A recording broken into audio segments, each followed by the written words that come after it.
Hello, Princess on a Pillow here. I am here to do a review slash recap with my opinion on Love After Lockup Season 5, Episode 40. It's titled Exes and Oh No's. This is the season finale. Yes! Let's get started. We're going to go quick because my phone will cut out on me. And I don't want to do two videos. Alright. First up, Bianca and Daniel. So Daniel's family and Bianca are waiting for Daniel's release. Daniel comes out of the building and Bianca goes up to him and they make out for about 15 minutes in front of the family. Who does that?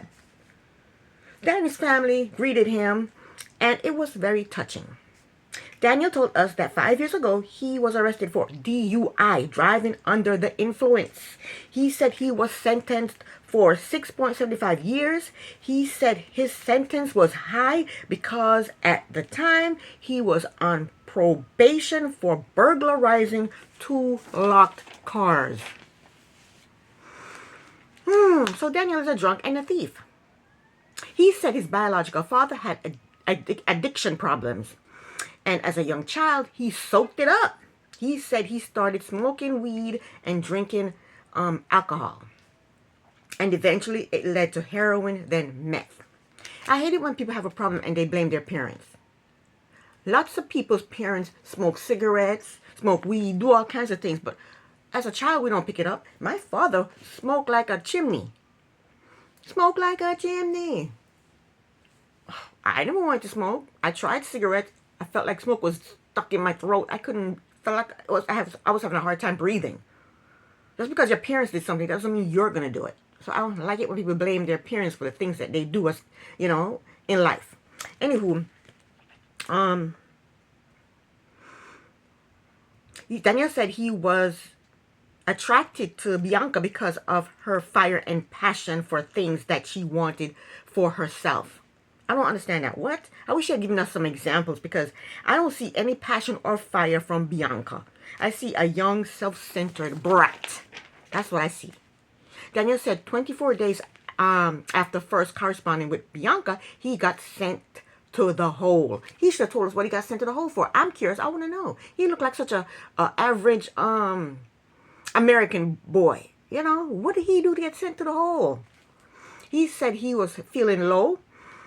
And he asked her to marry him because he was afraid of losing her. So now he's out there in the car driving and he has his hand between her legs. She told him that he does not want to feel down there because she is sweaty. Why didn't they edit that out? I'm sure that's what editing is for. Editing things out that makes people want to throw up, So they're driving and they're talking about what's going to happen in bed later. Bianca asked him what if she got pregnant from that day. Daniel said, you won't. That ain't going to happen. You ain't getting pregnant. Not by me. Then she told him that she can wait a year to get married, but she's not waiting 2 years. Damn. He just got out of prison 5 minutes ago. And already she got him married with 5 kids. Bianca, let the man breathe, girl. Let him breathe. He just got out of prison. This is the selfishness I was talking about. It's all about her and what she wants. She don't give a shit about Daniel and what he wants. Daniel told us that Bianca's timeline for marriage and kids keep getting shorter and shorter. Daniel has to deal with his sobriety. He has to get a job. He has to acclimate himself to society. But Bianca does not give a shit about none of that. She wants marriage and kids within the year. She told him in 6 months max she wants to get married.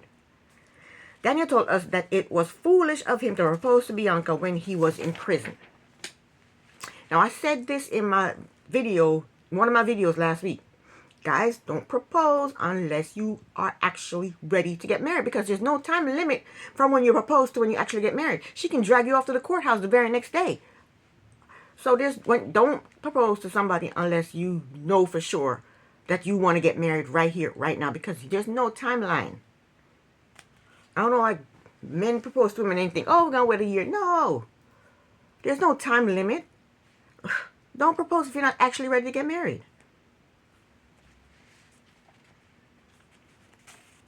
So Daniel said he was not ready to get married, but he don't need to tell us. He need to tell Bianca. Anyway, Daniel's supposed to go to a halfway house on his release, but he doesn't want to do that. He wants to go to the apartment with Bianca. So he called his PO and talked to his PO about it. The PO said, contact me tomorrow. I'll try and get it approved for you. So he lucked out on that. So Bianca wants to go to the apartment and get some foreplay. But since Daniel's family is there, they can't do that. They're all going to meet up at a restaurant. So they get to the restaurant, and as soon as they sit down, the mother goes in. Being a mother, she says, so did you call your PO? You know, she wants him to get his priority set. He goes, yes, I did. And then she let him know, you know, if Bianca goes on drinking, you know, he may relapse. And Bianca says, I am going to make friends here. They are going to want to go out for mimosas. I am going to come home drunk because I am young and I'm going to live my life. Selfish little bitch. So the mother got emotional. She is terrified that Bianca's drinking is going to F up Daniel's sobriety and he's going to relapse and he's going to die and she's going to lose another son. So she got emotional because she's not ready to lose another son. She's scared. She's terrified for Daniel. And Daniel tried to reassure his mother that he's going to try his very best not to relapse. And she wants to believe him, but she's scared. Their conclusion is they're going to be on Love After Lockup. Next up, Zaria, Zarula, and Troy. So they are in Buffalo. They're at Troy's mother's house in the backyard having a cookout. Troy's baby mama and daughter showed up. Troy picked up his daughter, hugged and kissed her and told her that he missed her. And she's a cutie pie. She looked just like him. Zaria Zarula just sat her ass there with her back turned. She didn't even get up to greet the daughter. So Troy had to take his daughter over to her and introduce them because she wasn't going to get up and come over to the daughter. She's the adult. Get up, get your ass up and go over to the daughter and, you know, greet the daughter.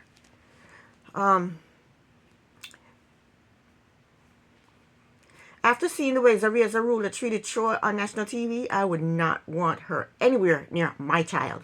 No.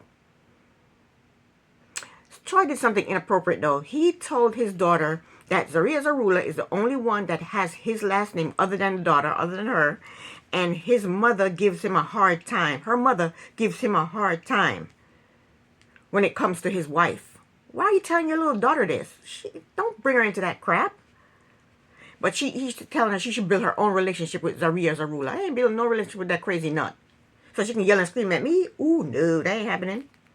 And I thought that was inappropriate of him to say that.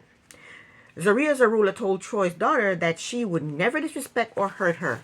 Too late, you already did. When she disrespected this little girl's mother and father, she was disrespecting and hurting this little girl when she did that. Because if this little girl hears Zarila talking trash about her mother, that's going to hurt that little girl. That's hurting her. If she sees the show and watch how Zaria Zarula treated her father, that's going to hurt that little girl. That's going to hurt her. Zaria Zarula is like a tornado that comes through. She's like a tornado that comes through when she's angry. And you don't even have to be in her path to get affected by her wrath. You don't even have to be in her path. So she has already disrespected and hurt this little girl by the way she treats this little girl's parents. But the baby mama kept her cool. It seems like she is doing a good job raising her daughter because her daughter was respectful and sweet. Zaria Zarula can learn something from her stepdaughter. So the baby mama predicted that Zaria Zarula and Troy, I think she said the relationship is not going to last 50 or 60 days. I think it's going to last that long because Troy is going to grovel and apologize every time Zaria Zarula flips the hell out. He is going to grovel and apologize to her. So Troy walked his daughter over to the front of the house where the mother and where his baby mama and his mama were talking. And, you know, to talk to the baby mama, Yana.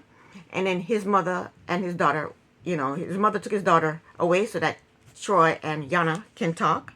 And she hugged him. Yana hugged Troy and told him welcome home.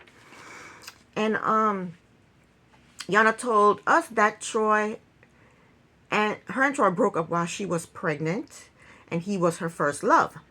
So while they were talking about how they're gonna parent their daughter together. And Yana told him that she has summer coming, and Troy was like, "Well, I can come get her." The baby mom immediately said no. She said nope, she don't want her daughter around Zaria Zarula by herself, and Troy can't protect the daughter. He can't even protect himself, so he can't protect his daughter against Zaria Zarula. So the Yana said no right away, and I don't blame her. I am with her 100%. I would not want my daughter around Zaria Zarula with nobody else around, no other family member for her around, because Troy can't protect himself, much less protect his daughter. So she immediately said absolutely not. She said Zaria Zarula is a stranger. You don't even know her. So when they finished talking, and Troy goes back over to where Zaria Zarula was, Zaria Zarula wants to know what he talked to his baby mama about. And Troy had to lie. He's scared. He's terrified of Zaria Zarula. He had to lie. He said the baby mama doesn't feel comfortable of me being around my daughter. No, the baby mama don't feel comfortable with Zaria Zarula being around her daughter. So Troy had to lie. He has to tippy-toe around Zaria Zarula because she can't handle the truth. She can't handle the truth. He's always going to have to tippy-toe around her feelings. Their conclusion is that they are planning to redo their wedding, and they're going to be on Life After Lockup. I'm scared for him. I'm scared to watch it because maybe she won't flip out like she did on this show, because she watched herself and realized, and she got the feedback and realized that she's an asshole. So hopefully, she won't flip out. Next, we have Kim and Joey. Joey is at the park waiting to meet up with his ex to get closure. He wants his ex to explain to him why she left him and hurt him while he was in prison. Joey, you were a cheating boyfriend who got locked up for a handful of years. You should have expected to be dumped. You should have expected that. It's not like she was your wife. She did not promise you for better or worse in a church. She's just your girlfriend, not your wife. Stop being a big-ass baby. People get dumped all the time. He keeps calling his ex a dumbass bitch. But I think he's obsessed with her. Joey waited in the park for 20 minutes. The ex didn't show up. So when she didn't show up, he texted her, he called her. She didn't respond. I'm glad. And that hurt him. He was hurt and he was pissed. So he left the park. He said, F her. I'm not talking to her anymore. I'm done. I don't want her to contact me anymore. He said, I can't stand her. He's a big-ass dumb baby. Oh. I think he's obsessed with this chick. He gives her too much energy. So he goes back to the house and told Kim, let's go to the engagement party. It's like Kim is his second choice. The ex didn't show up, so all right, let's go to the engagement party. He said, let's go to the engagement party and stop fighting with this dumbass bitch. He gives his ex too much energy. He's obsessed with her. But then he wants to drive separately to the engagement party. Kim is not happy with it, but she allows it. See, that couldn't be me. That wouldn't be me. We arrive together, we leave together, or we don't go at all. Okay? That's how it would have been with me. Kim is a little worried because her cousin, who Joey cheated on with Kim, is coming to the engagement party, and this is her first time seeing Kim and Joey together. So the engagement party is in full swing, but Kim is telling Joey's mother and niece about their argument. Meanwhile, Joey's outside telling his friends about their argument. So later, the cousin shows up. She hugged Kim, and she's emotional. And she asked Kim if she can talk to her. So they went to the side and was talking. And the cousin told Kim that in the parking lot, Joey whistled at her. Said, I can't whistle. Whistled at her. She told Kim that she thinks Joey is going to play her. And the cousin said she feels Joey's eyes on her. She said she felt icky, so she left and went home. Kim thinks the cousin is overreacting. So Kim told Joey what the cousin said, and Joey said the cousin is crazy. She's crazy. He didn't deny it. He didn't say, no, I didn't do that. Instead of saying, no, I didn't do that. I didn't whistle at her. He said, she crazy. Joey said the cousin is upset because he was her first love and he took her virginity. Kim's friend Ashley, I think she came in with the cousin. She said Joey did whistle at the cousin. And it was very uncomfortable. Their conclusion is Joey is no longer in contact with the ex-girlfriend and they will be on life after lockup. Next up, Shantae and True. Shantae and True goes to Pepper's house. They go inside the house and True introduced Shantae to Pepper.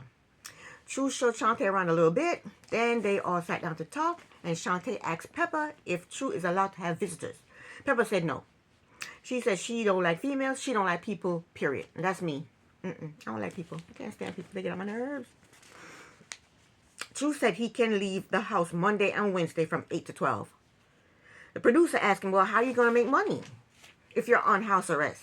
True told the producer that he has gigs. What that mean? I don't know. Let's hope it's legal gigs. And I don't think the house arrest should hinder him from job hunting, from getting a job and working. But it seems like it is. He can only leave the house Monday and Wednesday. What kind of job can he get just leaving the house Monday and Wednesday? That's not right. So Shantae threw something back into True's face. She said to him that now you'll be a homebody like me, because before he had told her she was boring. She's a homebody. I'm a homebody. I am. I'm a homebody. I like being at home. It's where I feel most comfortable, most relaxed. Home is where I can say and do any damn thing I want to do, you know? It's my favorite place to be. I watched this show called Person, Place, or Thing. And the host usually asks the people what's their favorite person, place, or thing. My favorite person is me. My favorite place is home. My favorite things are puppies and kittens. Anybody out there watching, please let me know what's your favorite person, place, and thing. I am curious to see what people say. Anyway, True is being really nice to Shantae for once. He's hugging her, he's kissing her, he's touching her, he's talking nice to her. He knows how to keep her in his back pocket. Next day, we see Shantae putting her overnight bag in the trunk of her car, and she's mumbling to herself. She said, every time I come to Cape, it's some bullshit. Shantae got in her car, and she's driving, and she called her friend. She's talking to her friend on the phone, and she told her friend that True cheated. But I thought that he had said that they were not exclusive. That means he's free to see other people. She's free to see other people. They're not exclusive. And then when he did come to see her, he told her that he has been seeing other people. So how is he cheating? I don't get it. So apparently the night before, he wanted to drop her off after they left Pepper's house. True wanted to drop Shantae off at the hotel and go see another female, and Shantae wasn't happy with that.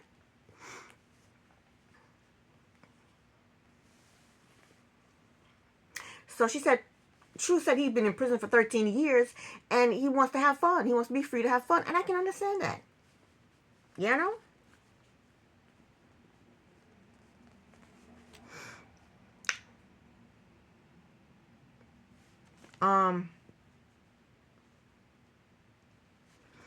I'm pretty sure he told her he didn't want to be exclusive and that he was seeing other people. Or maybe I'm tripping, but I'm pretty sure that's what he told her. So she's on her way from the hotel to drop off some stuff for True at Pepper's house. So she gets to the house, she drops off his stuff, she gets back in her car, and instead of driving away, she's sitting there in the car talking to her friend on the phone. True comes out on the balcony and he's yelling stuff to her saying, who are you telling my business to? And then they start arguing back and forth.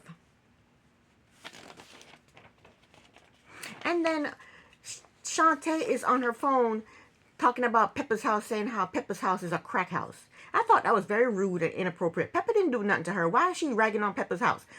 How does she know what a crack house look like? I don't know what a crack house look like. They're calling Pepper's house a crack house. I bet you she's not going to call Pepper's house a crack house to Pepper's face. She dropped off True's stuff to him, and then True comes out on the balcony, and they're arguing back and forth. And he's smiling and laughing because he thinks it's funny. And he told the producers that Shantae is his baby mama. She ain't going nowhere. Then he said to Shantae, who are you telling my business to? And so they're arguing back and forth. And True told her that, remember, you're the one that broke this up. Not me. It's you. Don't come crying back talking about you sorry you missed me. So I guess that's what she did the first time. So the producer asked me if he cheated on Shantae. Oh, no, the producer asked him who did Shantae caught him talking to last night. He said nobody. So then Shantae eventually drove off, licking her wounds, talking about, I'm thinking of changing my phone number. If thinking about changing your phone number, change your phone number. True said in his confessional that Shantae loved him too much to break up with him. Everybody agreed with that. So then the producers asked him if he was cheating on Shantae, and he said yes. So I guess they worked still together. I don't know. So the producers want him to explain. I guess they wanted the details. He said, no, he ain't giving no details, and he got up and walked off. The conclusion is True is no longer on house arrest, and Shantae said, we saw Shantae with a cam. She's saying she's no longer expecting, and they couldn't find heartbeats for the babies. There was a lot of people that didn't think she was pregnant in the first place. I don't know. I'm not going to call her a lie about being pregnant. I mean, none of my business. Next up, we have Hope and Arthur. They are still at the restaurant with Hope's family. Hope's grandfather pulled Arthur aside and asked him if he was in any gangs. Arthur said no. So they left out. Arthur felt like the family came down on him too hard. And he said that when they get to know him, they're going to eat their words. So then him and Hope left out. And he got on Hope for leaving him out to dry and not defending him to her family. Hope told him that they were asking him questions. She said, I can't answer for you. And I'm not a fan of Hope, but that was the correct response. They're asking you questions. Well, I'm not going to butt in and answer for you. They're asking you questions. You need to answer those questions. Plus, you're the one that wanted to meet her family in the first place. Arthur to put on his big boy's underwear and, man up. So Hope told him that her family grilled her before he came to the restaurant. They were grilling her. But Arthur is still talking about, you left me hanging. You didn't defend me. I can't stand a man who is a crybaby, a whiner. I can't stand it. I'm not saying men shouldn't cry and get emotional, but every single day, you're going to whine and cry and bitch and moan and gripe about something? That's tiring and it's unattractive. It's a turnoff. The conclusion is Hope and Arthur broke up after filming ended. Arthur was arrested May 24, 2024, and he's awaiting trial. Last but not least, we have Julian and Christine. They called Christine to the stage for her open mic night. She bombed. Julian did show up to lend his support, but she didn't tell any jokes. She's just talking about robbing the bank. That's all she talked about was robbing the bank. And then she got heckled. This guy heckled her. And then she forgot everything that she wanted to say, and she started to cry, and then she walked off the stage. She went in the bedroom, removed her mic, and her and Julian left out and went in the car. And she's upset, and he consoles her. And he's being very supportive of her. But I would have said, I told you. Instead of doing this comedy thing, go pick up some extra shift at the tavern and make us some extra money. Leave this comedy crap alone. Now look at you. You're upset, you're crying, and we don't have no extra money. Okay. That's what happens when people don't listen. So the next day, she said she was so angry at the heckler that she wanted to prison up on him. What does prisoning up mean? What does that mean? She didn't go to jail for a violent crime, so what is she talking about prison up? She went to jail for cowardly robbing 6 banks by slipping the teller a note saying, give me all your 50s.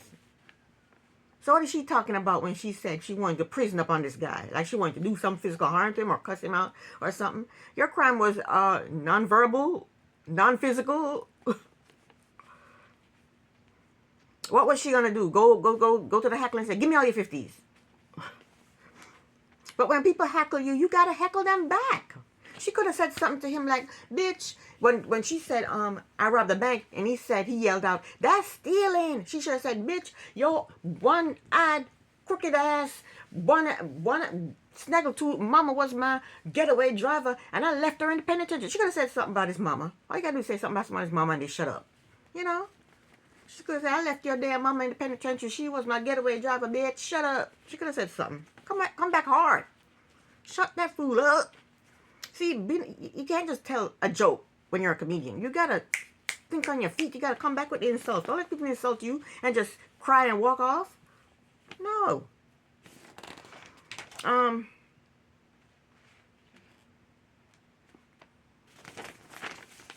So their conclusion is Christine is still trying to be a stand-up comic. And Julian finally introduced her to his father, but he did not introduce her to his kids. And we have an update on Letitia and Keith. Letitia and her daughters, they move into another rental. Letitia was recently arrested for theft. If she's convicted, she's going to serve 5 years. It's a 5-year charge. And Keith was released September 24th, 2024. That was the end of the episode. This is the end of my review. Thank you so very much for watching. Princess on the Pillow here. Bye.